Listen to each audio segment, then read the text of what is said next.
കഴിഞ്ഞ ദിവസം ഈ ഒരു ബ്രൈഡൽ ട്യൂബിക്ക് എത്ര രൂപയാവുമെന്ന് ചോദിച്ചിട്ട് ഞാനൊരു വീഡിയോ ഇട്ടിട്ടുണ്ടായിരുന്നു.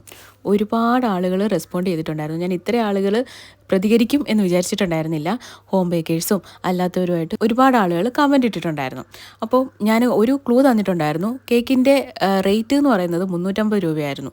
അപ്പോൾ എക്സ്ട്രാ നമ്മൾ അഡീഷണൽ എത്ര രൂപയാണ് ബ്രൈഡൽ ട്യൂബിയൊക്കെ ആകുമ്പോൾ ബ്രൈഡൽ ട്യൂബി വെഡിങ് കേക്ക് അതുപോലെ കസ്റ്റമൈസേഷൻ വർക്കൊക്കെ വരുമ്പോൾ നമുക്ക് എക്സ്ട്രാ അഡീഷണൽ നമുക്ക് ആഡ് ചെയ്യാൻ പറ്റും. അപ്പം ഈ ഒരു കേക്കിന് എനിക്ക് കസ്റ്റമർ ഫോട്ടോ ഇട്ട് വന്നിട്ടുണ്ടായിരുന്നു. അപ്പോൾ അതേപോലെ തന്നെ കേട്ടോ കേക്കിൽ ചെയ്ത് കൊടുത്തിട്ടുണ്ടായിരുന്നത്. ഇതേപോലെ 2 ഫോൾഡ് ലൈൻ വരുന്നുണ്ട്. ആ ഫോൾഡ് ലൈനിൽ ഗോൾഡൻ ഡസ്റ്റ് വെച്ചിട്ട് നമ്മളിതാ ഇതുപോലെ ലൈൻസ് വരച്ച് കൊടുക്കുന്നുണ്ട്. പിന്നെ കുറച്ച് ഷുഗർ ബോൾസും. ഷുഗർ ബോൾ കൂടിപ്പോയി എന്ന് വിചാരിക്കേണ്ട. എനിക്ക് കസ്റ്റമർ ഇട്ട് തന്ന പിക്ചറിൽ എങ്ങനെയാണോ അതേപോലെ തന്നെ കേട്ടോ ചെയ്ത് കൊടുത്തിട്ടുണ്ടായിരുന്നത്. പിന്നീട് ബ്രൈഡ് ടു ബിയുടെ ഒരു ടോപ്പറായിരുന്നു.